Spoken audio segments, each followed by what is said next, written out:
Fala pessoal, muito boa noite a todos. Aqui quem fala é o Whindersson Suzano, sou analista de investimentos aqui na Valorama.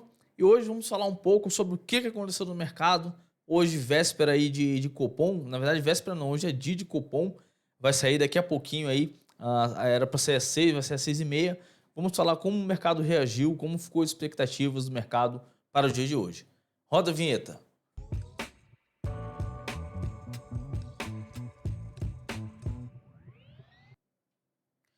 Fala pessoal, bom, vamos lá, vamos dar uma passada como é que foi os mercados para o dia de hoje, né? Tivemos aí mercado, por exemplo, bem mais pessimista no dia de hoje. Ontem a gente ficou ali praticamente com baixa volatilidade. Hoje, a véspera aí da notícia do Copom, que vai sair logo em breve, né? Os mercados aí reagiram não muito positivos, por exemplo, aqui no Brasil, no nosso índice Bovespa. Vamos lá dar uma passada no nosso panorama aqui, pedir para o pessoal compartilhar a tela aí, por favor. Compartilhando? Show de bola, vamos lá. Bom, pessoal, vou colocar aqui uma apresentação aqui para ficar melhor para a gente visualizar. Dando aquela passada, tivemos o Bovespa caindo cerca de 1% no dia de hoje, cotado aos 109,083 mil pontos. Então, fechando aí agora abaixo dos 110 mil pontos, né? Região aí, por exemplo, que extremo suporte aí para o nosso índice Bovespa. Né? Daqui a pouco a gente vai dar uma passada no gráfico para ficar melhor visualmente ali para vocês, né?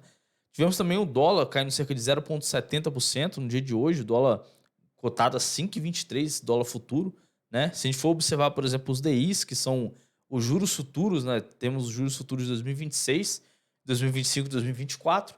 O de 2026 caiu cerca de 0,27%, o de 2025 caiu 0,38%, e 2024 0,54% no dia de hoje. Os índices americanos, por exemplo, ficaram bem próximos da sua estabilidade, o Dow Jones ficou praticamente no 0 a 0, o S&P caiu cerca de 0,19 e a Nasdaq caiu cerca de 0,51 para o pregão de hoje. Destaque das maiores altas, a gente tem a BRF, que subiu 4,02, a Azul também subiu 3,95, a JBS subiu 3,61, a CVC subiu 3,24, a Gol 3,05. Então a gente vê, por exemplo, os frigoríficos aí e as ações aí voltadas a viagens, por exemplo, como a Azul, como a CVC ali, a Gol, tiveram um desempenho melhor para o dia de hoje. Já no lado negativo, a gente tem a Magalu, que caiu cerca de 5,77, a Prio, que caiu 5,14, a Pets caiu 3,92. A Vale aí teve um impacto negativo muito grande no dia de hoje, a Vale caiu cerca de 3,89. Para quem não sabe, o minério de ferro pela manhã estava caindo cerca de 1,92%, que impacta aí também, por exemplo, na Vale, na CSNA, como a gente pode observar aqui nas maiores baixas. Já passando para as ações que negociaram volume em relação à sua média de 20 períodos, a gente tem a Engie 11, que negociou 1,56 vezes a sua média de 20, a Cielo 3, que negociou 1,53, a Prio negociou 1,38 e a CVC e a Neve aí tiveram uma oscilação bem próxima aí da sua média. A CVC negociou 1,3 e a Neve 1,26 vezes a sua média de 20. Então a gente vê, por exemplo, o mercado também oscilando um pouco aí no dia de hoje com baixa liquidez, né? Oscilou, na verdade, não. Teve baixas negociações aí, como a gente pode observar no dia de hoje. Já passando aqui para o IFIX, o IFIX caiu mais um dia aí, caindo cerca de 0,24%, né? Tivemos alguns destaques positivos, como o VISC 11, que subiu 4,01%. E destaque negativo, tivemos o SPFF 11, que caiu 2,25%, o VTLT 11, que caiu 2,24%.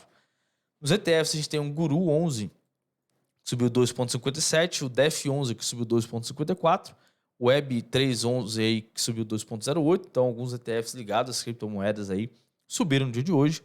Já as BDRs, a gente tem a M1 DB34 que subiu 18,21% e a CPRL34 subiu 8,9%. Já as commodities, a gente tem a soja que subiu 1,19%, o milho subiu 0,29%. E destaque negativo aí tanto para o minério de ferro que caiu 0,19%, e agora o Brent, que caiu cerca de 2,37%, uma queda forte aí, acompanhando, por exemplo, a queda que a gente teve no dia de ontem, que caiu praticamente 4%, tá, pessoal? Então esses foram os destaques aí que a gente teve nesse momento. Vamos dar uma passada aqui, além dos Estados Unidos, nos índices lá fora para ver como é que foi, né? Tivemos notícia, por exemplo, do impeachment lá do presidente do Peru, que foi, basicamente, saiu e provavelmente tivemos muitos problemas lá, né? Como os principais destaques para hoje, tá, pessoal? Dando uma passada aqui nos principais índices mundiais, a gente tem, por exemplo, Estados Unidos, como a gente observou anteriormente, estava no 0 a 0. Europa, que é a maioria no 0 a 0. Né? A gente tem, por exemplo, aqui o índice aqui russo, que também ficou praticamente... caiu ali, né? Caiu, mas bem próximo da sua estabilidade. Então tivemos basicamente os índices mundiais praticamente bem próximo da sua estabilidade. Já o nosso índice de medo e ganância, a gente vê, por exemplo, os investidores um pouco mais próximo do neutro, né? Lembrando que até acho que semana passada a gente tinha um índice aí, por exemplo, os investidores bastante gananciosos, né? Estava bem próximo do nível 70, ali 71. E agora vemos um mercado um pouco mais pessimista, né? Caindo e voltando bem para ficar bem próximo aí da região neutra do índice de medo e ganância. Pedir para parar o compartilhamento da tela, por favor, que eu vou abrir aqui agora o nosso dados de investidor estrangeiro que tivemos para o dia de hoje, né? Vou abrir aqui o canal da Valorama, tá, pessoal? Então, quem ainda não segue a gente lá no Telegram, fique à vontade aí, o link tá aqui na descrição, então já clica no link aí, que você vai ser redirecionado para o nosso canal do Telegram, onde a gente posta essas informações aí diariamente, né? Então, dando aquela passada aqui no fluxo de capital estrangeiro, pedir para o pessoal compartilhar a tela novamente aí, por favor. A gente tem aí, por exemplo, o investidor estrangeiro retirando 258 milhões aí da nossa bolsa no dia 5/12, né? Então, a gente teve, por exemplo, um aporte de 228 bilhões no dia anterior, e no dia seguinte, lá no dia 5, a gente teve, por exemplo, investidor estrangeiro tirando cerca de 258,2 milhões de reais da nossa bolsa aqui no dia 5/12. Saldo do mês, a gente tem, por exemplo, pessoa física com um saldo de 509,9 milhões de reais aí de fluxo positivo, né? A gente vê os institucionais já apostando um pouco mais na queda, institucionais aí praticamente em fluxo negativo de 1,496 bilhões de reais. Já os investidores estrangeiros, a gente vê, por exemplo, um saldo de 849 milhões aí de saldo positivo aqui na nossa bolsa. As instituições financeiras, 81,3 milhões e outros na casa dos 56,4. Detalhe importante que o estrangeiro estava bem próximo aí de 1 bilhão e com a retirada do dia 5 ele voltou novamente para o número 849. E os institucionais aí reduziram um pouco suas posições, estava vendido um pouco mais de 2 bilhões no dia anterior e agora no dia 5 o institucional comprou um pouquinho. Né? A gente vê, por exemplo, institucional comprando, estrangeiro vendendo e pessoa física vendendo, né? Então vamos aguardar aí, basicamente, as movimentações desses players, que é extremamente importante pra gente. Passada no nosso gráfico, a gente tem aí, por exemplo, o nosso índice Ibovespa, né? Praticamente... Opa, aqui tá o dólar, peço perdão, pessoal. Dando aquela passada aqui no nosso índice Ibovespa. Ibovespa basicamente fechando aí bem próximo da sua mínima na semana, né? A gente vê, por exemplo... Hoje o Ibovespa fez mínima aí no gráfico diário, já está perdendo sua média de 200, a média de 21 já está virada para baixo e a média de 21, a média de 9 que também já apontada para baixo. Então o cenário não está muito legal aí para o nosso índice Ibovespa para o gráfico diário.